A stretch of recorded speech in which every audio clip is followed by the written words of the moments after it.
विवेक चूड़ामणि ग्रंथ में आज श्लोक नंबर है 277। ठीक है जी, श्लोक को पढ़ते हैं। यथा यथा प्रत्यगवस्थितं मनस्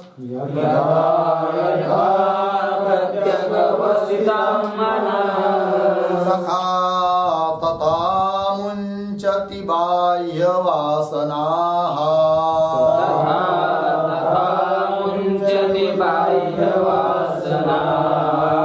निःशेष मोक्षे सति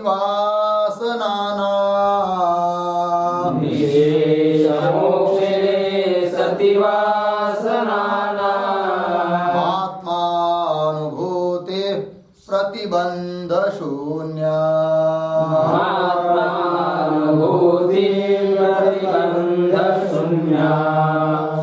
यथा यथा जगवस्थितं मनस् तथा तथा मुञ्चति बाह्यवासनाः निःशेष मोक्षे सति वासनानाम् आत्मानुभूति प्रतिबन्ध शून्या।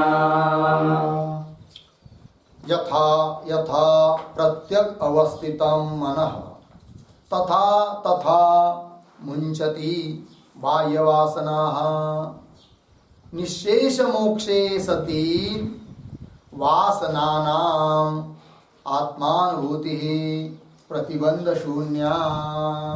ठीक है जी, तो चलिए, तो कल कहा था अनात्म वासना के समूह के द्वारा आत्मवासना तिरोभूत हो चुकी है। इसलिए साधक को नित्य आत्मनिष्ठा में रहकर उसके द्वारा उन अनात्म वासनाओं का नाश जब हो जाता है तब आत्मवासना स्फुट हो जाती है, स्पष्ट हो जाती है, विविक्त हो जाती है, प्रकट हो जाती है, अभिव्यक्त हो जाती है, भासने लगती है। कौन? आत्मवासना। फिर आत्मा को जानने की जिज्ञासा उत्पन्न होती है। किंतु उसके लिए पहले क्या करना पड़ता है जी? अनात्म वासनाओं का नाश करना पड़ता है। अब वासना, वो जो अनात्म वासना है उसका नाश कैसा हो, क्या और उपाय हो सकता है, इस बात को अब कह रहे। देखिए, तो यथा यथा अन्वय क्या ना? नहीं, पदच्छेद। चलिए, यथा यथा प्रत्यक अवस्थितं मनः तथा तथा मुञ्चति बाह्य वासना निःशेष मोक्षे सति वासनानाम् आत्मानुभूति प्रतिबंध शून्य। अन्वय देखिए, यथा यथा मनः प्रत्यक अवस्थितं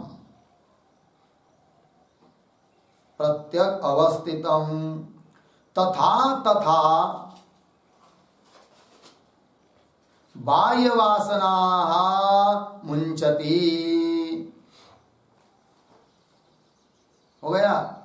नीचे वासनानां निःशेष मोक्षे सति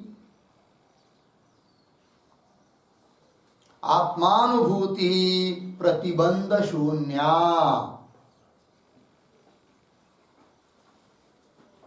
ठीक है, देखिए अर्थ। तो यथा यथा मनः प्रत्यक अवस्थितम, जैसा जैसा मन प्रत्येक आत्मा में अवस्थित हो जाएगा, स्थित हो जाएगा, अंतर्मुख होता जाएगा, तथा तथा वैसे वैसे उतने परिमाण में उतने नाप से बाह्य वासना मुंचति, बाह्य वासना क्या हो जाती है? नष्ट होते जाती है। मतलब थोड़े में कहना हो तो जैसा जैसा आदमी अंतर्मुख होता जाएगा ना, वैसी वैसी बाह्य वासना, अनात्म वासना क्या हो जाएगी? नष्ट होते जाएगी। यह अर्थ है। तो वही लिखा, यथा यथा, जिस जिस प्रमाण में मन प्रत्यग अवस्थितम। प्रत्यग अवस्थित मतलब क्या? प्रत्यक बराबर अंतरात्मा।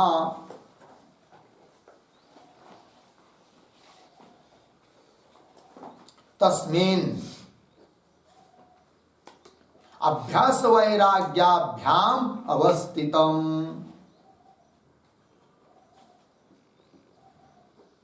अभ्यास वैराग्याभ्याम अवस्थितम। ठीक है जी। अर्थ देखिए, प्रत्यक, प्रत्यक का अर्थ होता है प्रत्यगात्मा, अंतरात्मा, साक्षी, कुटस्थ चैतन्य। उसमें अभ्यास और वैराग्य के द्वारा अवस्थित हो जाएगा, मतलब स्थित हो जाएगा, स्थिर होता जाएगा। किसमें? प्रत्यगात्मा में। कौन? मन। तो जैसे जैसे जैसे जैसे आत्मा में स्थिर होता जाएगा, स्थिर होता जाएगा, उसी उसी प्रमाण में क्या होगा? बाह्य वासना तथा तथा बाह्य वासना मुंचती, छूटती जाएगी। हो गया ना? तो बाह्य वासना मतलब कौन सी बाह्य वासना? लिखिए, पुत्रादिषु ममताम।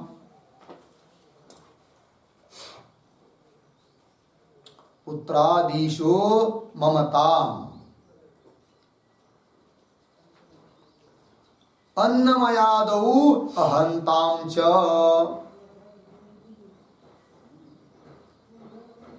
अन्नमयादौ अहंताम च। ठीक, बाह्य वासना हुई। पुत्रादिषु ममताम, पुत्रादियों में क्या होती है? ममता। पुत्र, पत्नी, सगे स्वैरे, घर, खेती, पैसा, इन सब के बारे में क्या होती है जी? ममता है। तो बाह्य वासना ही है। और अन्नमय आदि मतलब अपना शरीर, उसमें क्या होती है? अहंता। शरीर, इंद्रिय, प्राण, मन, बुद्धि, इनमें क्या होती है? अहंता। यही है क्या जी? बाह्य वासना। अरे बाह्य वासना धीरे धीरे धीरे धीरे क्या हो जाएगी? आपसे आप कम होते जाएगी। कब? जैसा जैसा मन अंतर्मुख होगा, आत्मा में स्थिर होगा, उसी उसी प्रमाण में बाह्य वासना क्या हो जाएगी? नष्ट हो जाएगी, मुंचती। और ऐसा करते करते जब वासना समूल नष्ट हो जाती है, पूर्ण नष्ट हो जाती है बाह्य वासना, तब क्या लिख रहे? आगे देखिए श्लोक में, वासनानाम निःशेष मोक्षे। वासना अनात्म पदार्थों के संस्कार वो जब पूर्ण रूप से नष्ट हो जाते हैं, निःशेष मोक्षे सती, तब आत्मानुभूति प्रतिबंध शून्य।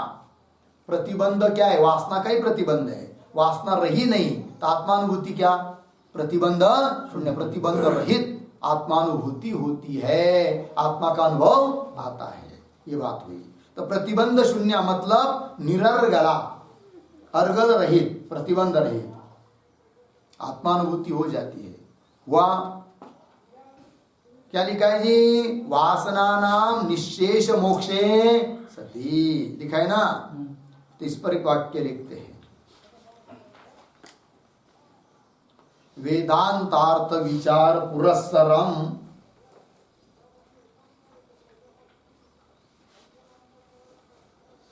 वेदांतार्थ विचार पुरस्सरम क्रियमाणेन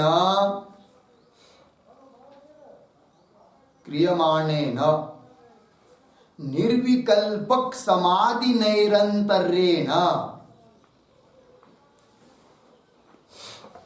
निर्विकल्पक समाधि नैरंतर्येण यथा निःशेषम,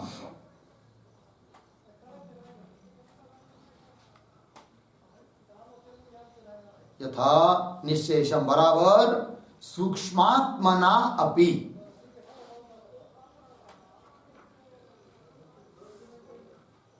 सूक्ष्मात्मनापि न स्यात्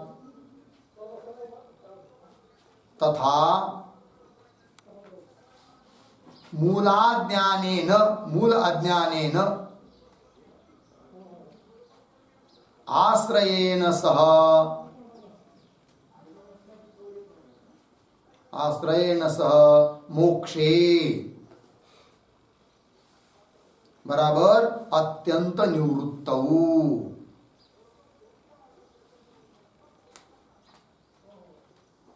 अत्यंत निवृत्त हो गया। देखिए अर्थ तो क्या होता है जी, वासना निशेष मोक्ष, वासनाओं का निशेष क्या करना है, नाश करना है। निशेष मोक्ष, मोक्ष मतलब वही निवृत्ति, किसकी, वासनाओं की। तो कैसा करेंगे, तो उस बात को कह रहे, देखिए वेदांतार्थ विचार पुरस्सरम क्रियमाणेन निर्विकल्पक समाधि निरंतरेण, ये उपाय है वासनाओं का पूरा नाश होने के लिए। तो किया जाने वाली, क्रियमाणेन किया जाने वाली कौन, निर्विकल्पक समाधि है कि नहीं, निर्विकल्पक विकल्प रहित जो समाधि है, निर्विकल्पक समाधि, वो भी कैसी, निरंतर निरंतर सतत है कि नहीं। तो ऐसी समाधि के द्वारा, लेकिन वो निर्विकल्पक समाधि करना है तो कैसी करना है, ऐसे मनमानी बस आग बंद कर लिया हो गया समाधि, ये नहीं। वेदांतार्थ विचार पुरस्सरम, वेदांत शास्त्र का जो अर्थ है, तात्पर्य है, उसको मन में लेकर उसको दृढ़ करके तब तदाकार वृत्ति करनी है, तब वो सचमुच निरंतर समाधि हो जाएगी। कि जीव और ब्रह्म दो नहीं है, उपाधिकृत भेद है, उपाधि मिथ्या है। उपाधि को हटाएंगे तो उपाधि रहित चैतन्य तो अखंड एक रस है, वही मैं हूं। इस प्रकार से वेदांतार्थ का विचार पुरस्सर उसको पक्का करके फिर निर्विकल्प समाधि करेंगे, वो भी कैसी, निरंतर करेंगे, तब जाकर समूल वासना और वासनाओं का कारण अज्ञान, वो भी क्या हो जाएगा, नष्ट हो जाएगा। लगाना, देखिए क्या करें, वेदांत विचार पुरस्सरम क्रियमाणेन निर्विकल्पक समाधि निरंतरेण यथा निश्शेषम, निश्शेष मतलब बिल्कुल पूर्ण नाश करना है उन वासनाओं का, सूक्ष्म रूप से भी वो नहीं रहनी चाहिए, वही हुआ निश्शेष। निश्शेषम मतलब सूक्ष्मात्मनापि न स्यात्, सूक्ष्म रूप से भी वो नहीं रहनी चाहिए। और तो सूक्ष्म रूप से भी नहीं रही, वासना पूर्ण नष्ट हो गई। किंतु वासनाओं का कारण यदि मूल अज्ञान और रहता है तब तो पुनः कभी न कभी वासना उत्पन्न होगी। तो कह रहे नहीं, वो जो वासनाओं का कारण मूल अज्ञान है उसका भी क्या करेंगे, नाश करना है, तो कारण सहित कार्य की निवृत्ति। देखिए भाई, सूक्ष्मात्मनापि न स्यात् तथा मूल अज्ञानेन आश्रयेण, मूल अज्ञान आश्रय है किसका, वासनाओं का, ठीक है ना जी। तो मूल अज्ञानेन आश्रयेण सह मोक्षे, मोक्ष मतलब अत्यंत निवृत्त, अत्यंत निवृत्त होने पर कौन, वासना, ठीक है ना। इस प्रकार से मूल सहित पूर्ण रूप से जब वासना निवृत्त हो जाती है तब क्या होता है, तो दिया है श्लोक में, क्या लिखा है, वासना नाम निशेष मोक्षे सति, ऐसा होने पर, वासना संपूर्ण नष्ट होने पर क्या, आत्मानुभूति प्रतिबंध शून्य, प्रतिबंध रहित क्या हो जाती है, आत्मा की अनुभूति हो जाती है। हो गया जी, ये बात कह दी है ना। तो चलिए और आगे चलते, ये बात हो गया ना। अब आगे श्लोक नंबर 278, ठीक है ना। अध्यास का अर्थात आरोपित पदार्थों का, आरोपित ज्ञान का कैसा निराकरण करना है, इस बात के लिए अब चर्चा कर रहे हैं। श्लोक नंबर 278, स्वात्मनेव सदा स्थित्या,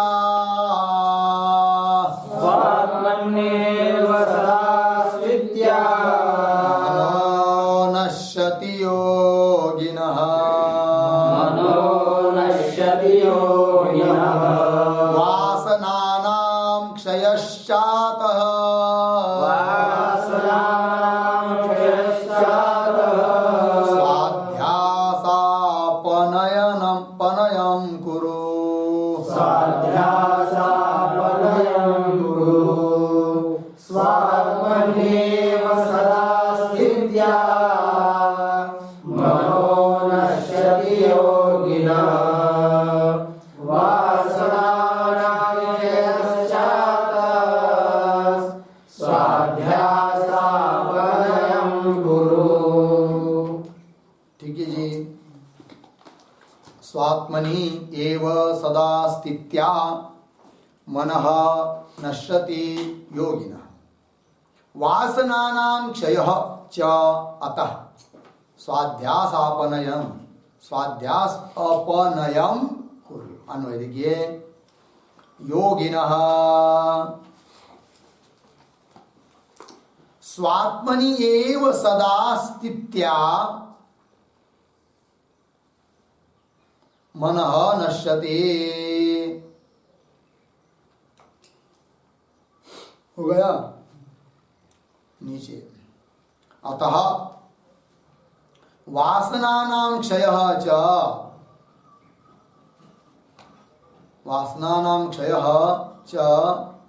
स्वाध्यास अपनयम कुरु।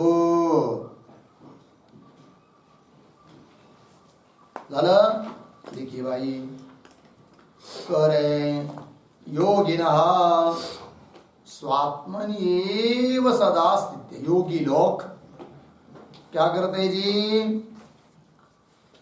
तो योगी लोग, योगी मतलब चित्त में, देखिए चित्त क्या होता है? रजोगुण, तमोगुण और सत्वगुण से युक्त होता है। अर्थात उस मन की, है कि नहीं, चित्त की वृत्तियां भी तीन प्रकार की होती है, राजसी वृत्ति, तामसी वृत्ति, सात्विक वृत्ति, बरोबर है कि नहीं? अब चित्त की जो तीन वृत्तियां, उन तीन वृत्तियों में से रजोगुण की वृत्ति और तमोगुण की वृत्ति, अर्थात राजसी वृत्ति और तामसी वृत्ति का जो निरोध करते हैं, किसके बल पर?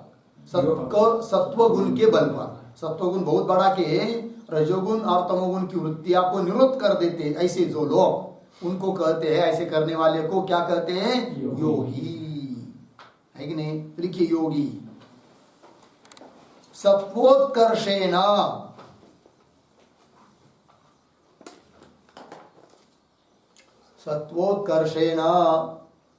चित्तस्य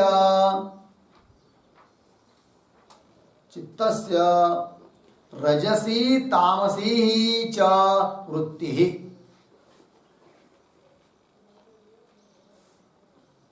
रजसी तामसी च वृत्तिः निरुन्धतः।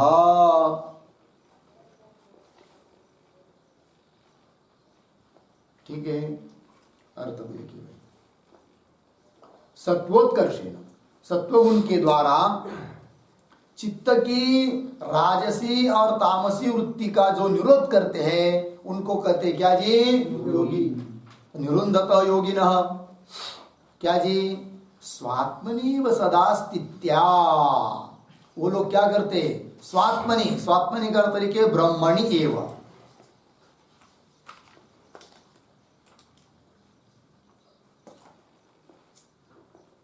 स्वात्मनि एव का मतलब है ब्रह्मणि एव। सदा स्थित्या, स्थित्या का अर्थ लिखिए निधिध्यासनेन इत्यर्थः।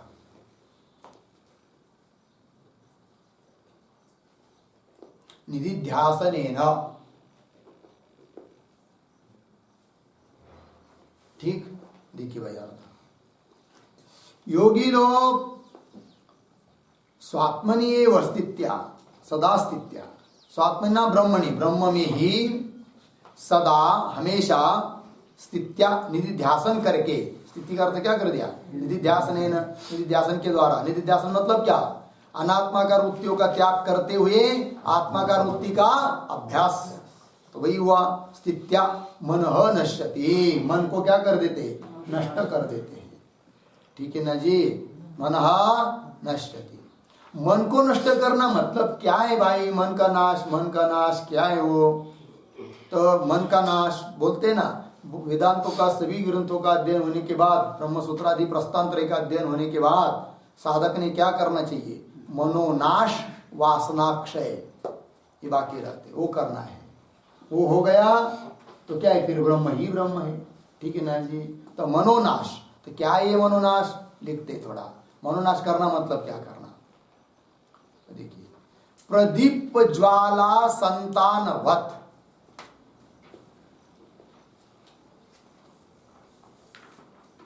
प्रदीप ज्वाला संतानवत वृत्ति संतान रूपेण वृत्ति संतान रूपेण परिणममानम अंतःकरणम, परिणममानम अंतःकरणम स्ववेगम त्यक्त्वा, स्ववेगम त्यक्त्वा निरुद्धम भवति, निरुद्धम भवति। हो गया, यही हुआ मनोनाश। कैसे? देखिए, दृष्टांत दिया है प्रदीप ज्वाला संतानवत।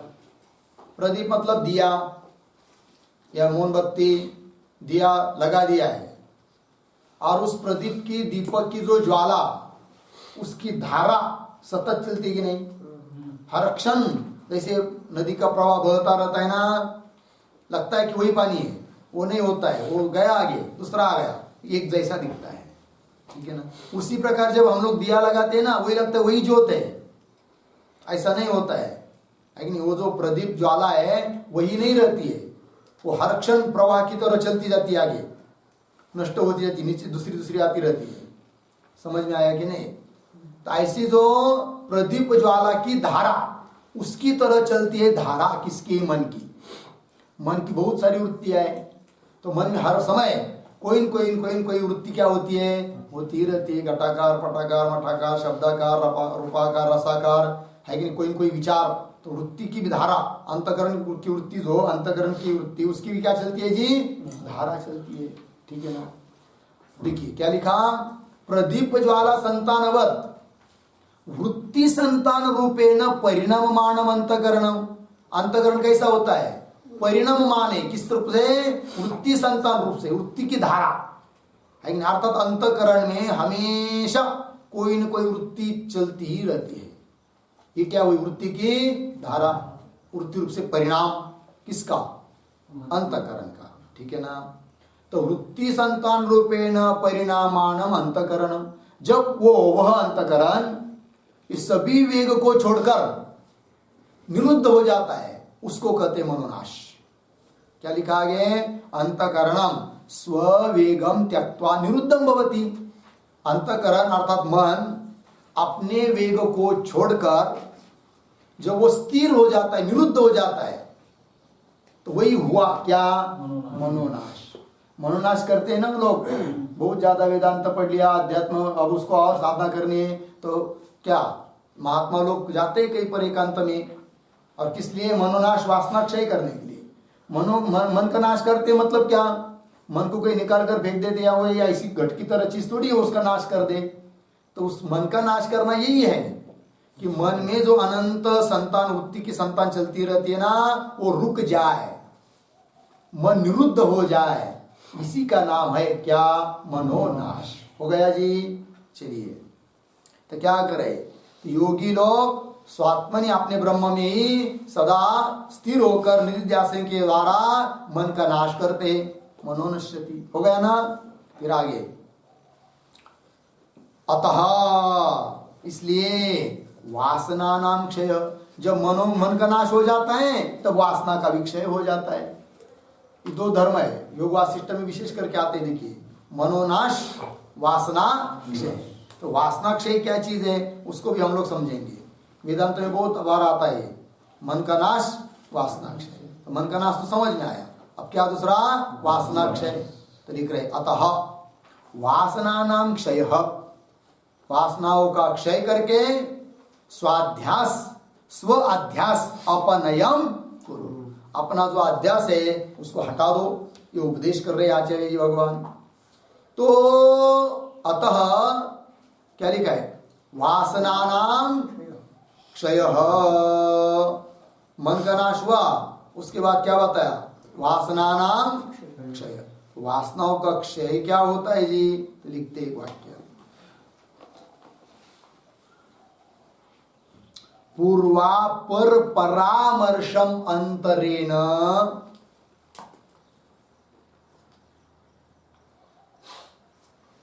पूर्वापर परामर्शम अंतरेण सहसा सहसा उत्पद्यमानस्य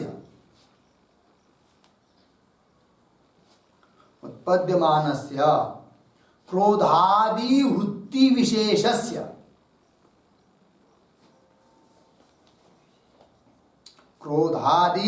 विशेषस्य हेतोः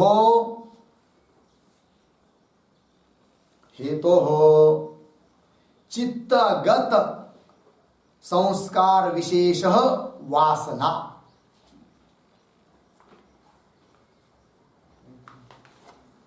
चित्तगत संस्कार विशेषः वासना पूर्ण विराम। मनसः नष्टत्वात् कौंस में लिखे निरुद्धत्वात्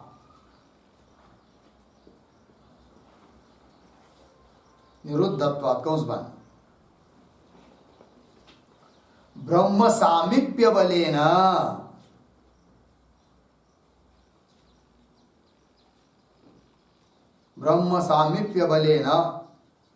शांति दांति रूप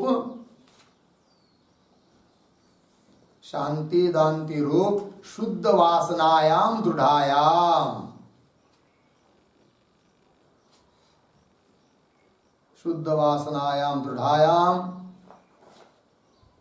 भवन्त्याम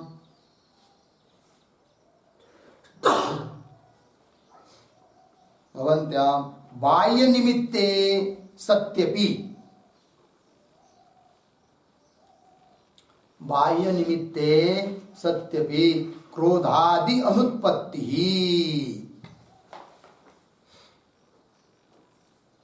क्रोधादि अनुत्पत्तिः वासनानां क्षयः।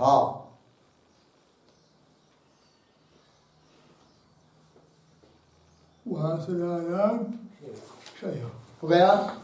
वासनाओं का क्षय मतलब क्या बता रहे हैं, एक एक वाक्य को देखिए भाई।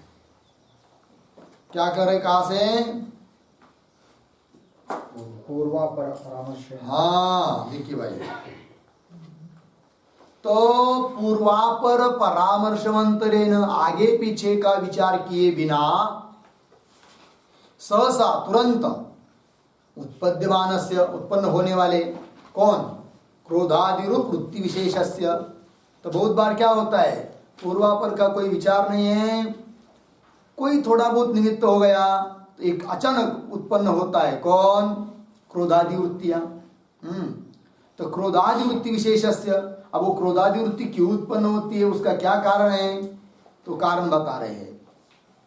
क्रोधादि वृत्ति विशेषस्य हेतु हो, है कि नहीं, हेतु हो कौन, चित्तगत संस्कार विशेष वासना। चित्त में विद्यमान जो अनादिकाल के संस्कार, वो संस्कार ही है क्या, वासना।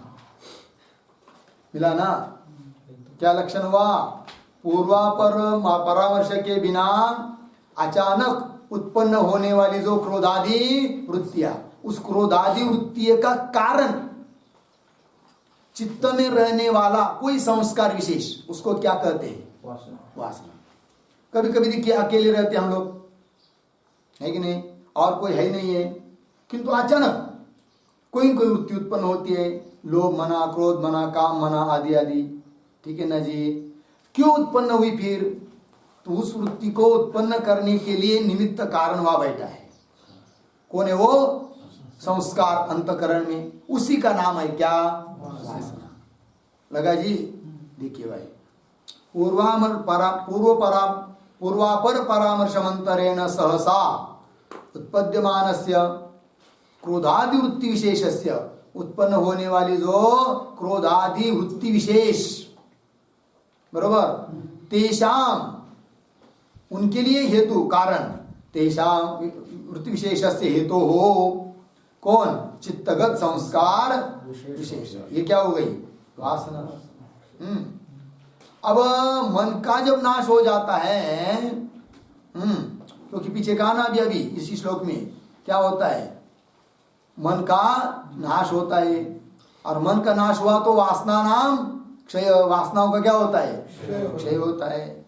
तो वही लिखा फिर मनसा नष्टता, मन नष्ट हो जाने के कारण, निरुद्ध हो जाने के कारण ब्रह्म सामीप्य वाले न, ब्रह्म चैतन्य के साथ क्या हो गया? फिर सामीप्य हो गया। और सामीप्य के महात्म्य से शांति दांति रूप शुद्ध वासनायाम इत्यर्थ। ठीक है ना? तो शांति, शम, दम स्वरूप जो शुद्ध वासना है वो दृढ़ हो जाती है। और वो दृढ़ जब हो जाती है तब क्या होता है जी? बाह्य निमित्त सत्य भी, अब कोई बाहर का निमित्त विद्यमान होने पर भी क्रोधादि अनुत्पत्ति, क्रोधादि उत्पन्न नहीं होते हैं। समझ लेना चाहिए क्या हुआ? वासनाओं का क्षय हुआ। बात समझ में आ रही कि नहीं? ध्यान दीजिए और समझाता हूं। तो वासना मतलब क्या? अंतकरण में रहने वाला धर्म विशेष, संस्कार विशेष, ज्ञान की सूक्ष्म अवस्था, वही क्या है जी? वासना है। बराबर है ना? तो कभी कभी वो कैसा समझे उस वासना को? कार्य के बल से। कार्य क्या? तो कभी कभी कोई क्या विशेष कोई निमित्त न रहने पर भी, पूरा पूर्व परामर्श का विचार किए बिना एकाएकी क्रोधादि कामादि कोई विकार उत्पन्न होते, बाहर का कोई निमित्त तो दिखाई नहीं दे रहा है और क्रोधादि तो उत्पन्न हो रहे, इसका मतलब उसको उत्पन्न कराने के लिए तो कोई होगा ना? तो कौन है फिर? वही सूक्ष्म रूप से बैठी हुई वासना है। ठीक है ना जी? अब उन वासनाओं का क्षय करना है, नाश करना है। तो कैसा करना है? तो बता दिया, जब मन नष्ट हो गया, क्योंकि ऊपर क्या कहा था पहले? मन का नाश होता है।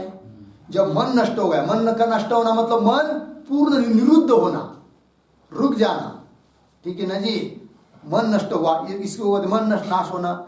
और जब मन का नाश हो गया तो ब्रह्म के साथ सामीप्य हो जाता है, ब्रह्म रूप बन जाता है। और ब्रह्म सामीप्य के बल से क्या होता है फिर? अंतकरण में शम, दम, शांति, दांति इत्यादि धर्म आते, जिसको हम कह सकते दैवी संपत्ति भी कह सकते, वो सब अंतकरण में आ जाते हैं। ठीक है ना जी? अब इस प्रकार के शम, दम वगैरह ये भी एक प्रकार के संस्कार है, क्या वासना ही है, किंतु ये वासना कैसी? शुद्ध वासना है। और इस प्रकार की शुद्ध वासना जब दृढ़ हो जाती है कि नहीं, तब समझ लीजिए बाहर का कोई निमित्त मिल गया क्रोधादि उत्पन्न होने के लिए, तो भी क्रोध उत्पन्न नहीं होता है। क्योंकि क्रोध उत्पत्ति के लिए कारण केवल बाहर का निमित्त नहीं है, बाहर का तो किंचित निमित्त है कि नहीं? क्रोधादि उत्पन्न करने के लिए वो क्या? एक तिल मात्र निमित्त है, बाहर का निमित्त। सचमुच का निमित्त किधर है? संस्कार, अंदर का संस्कार। तो बाहर का निमित्त मिल जाता है तो अंतःकरण में जो बैठे हुए संस्कार है वो क्या हो जाते? उद्रेक करते है कि नहीं? अभिव्यक्त हो जाते। तब अंतःकरण का परिणाम क्रोधादि रूप से होता है, क्रोध, काम इत्यादि रूप से होता है। अब क्या हुआ? मन का नाश कर दिया, मतलब मन का निरोध कर दिया, है कि नहीं? अर्थात मन का नाश हुआ। ऐसे समय पर भले कोई बाहर का निमित्त मिल भी जाए क्रोधादि कृत्य उत्पन्न होने के लिए, तो भी उत्पन्न नहीं होती है। क्यों? तो केवल बाहर के निमित्त से उत्पन्न होता ही नहीं ना। तो बाहर का तो तीन मात्र निमित्त है, मूल निमित्त कौन था? संस्कार, वासना, वो थी और वही रही नहीं, तो वो नष्ट हो गई। तो वो नष्ट हो गई तब क्या? क्रोधादि रूप से परिणाम भी होता निमित्त मिलने।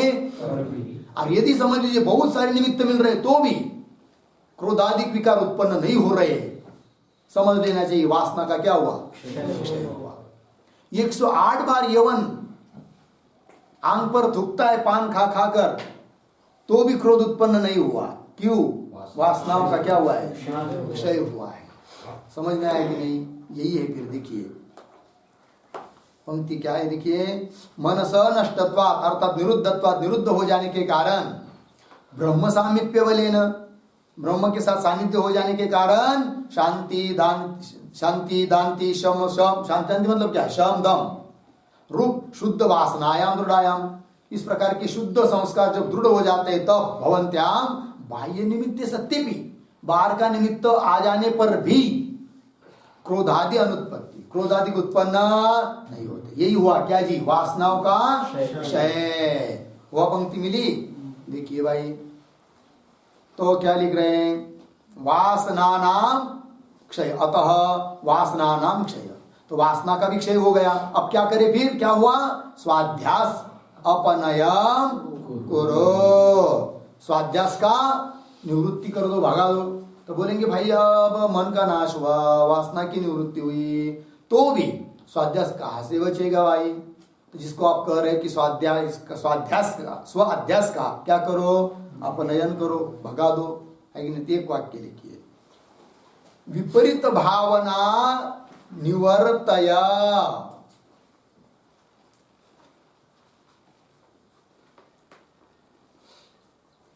विपरीत भावना निवर्तय, पूर्ण विराम। पंचषु कोशेषु, पंचषु कोशेषु सम्यक विचार्य, सम्यक विचार्य आत्मबुद्धिम परित्यज, ये उसका अर्थ होगा। आत्मबुद्धिम परित्यज, देखिए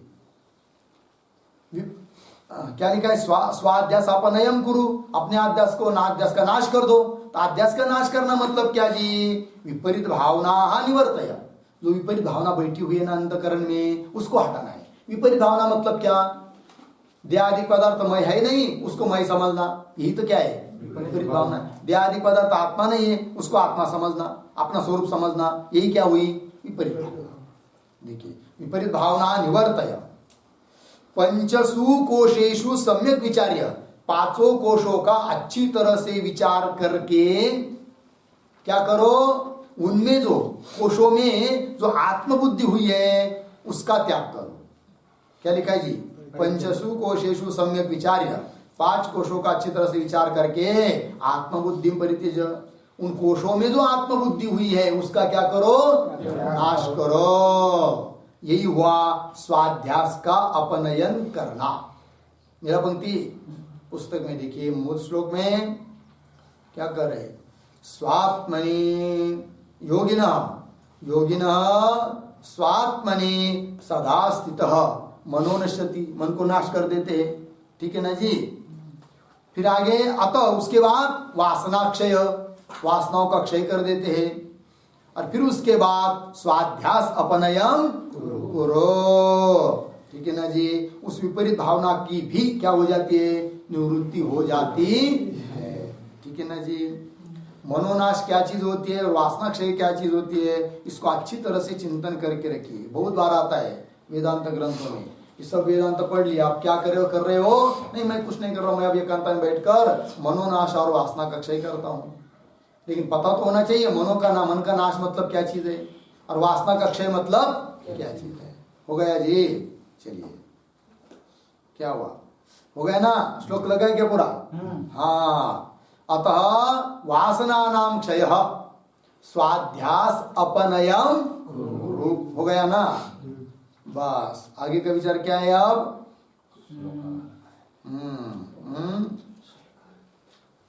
अब आगे का विचार हम लोग कल करते हैं, ठीक है। और इस श्लोक को याद कर लीजिए, 278।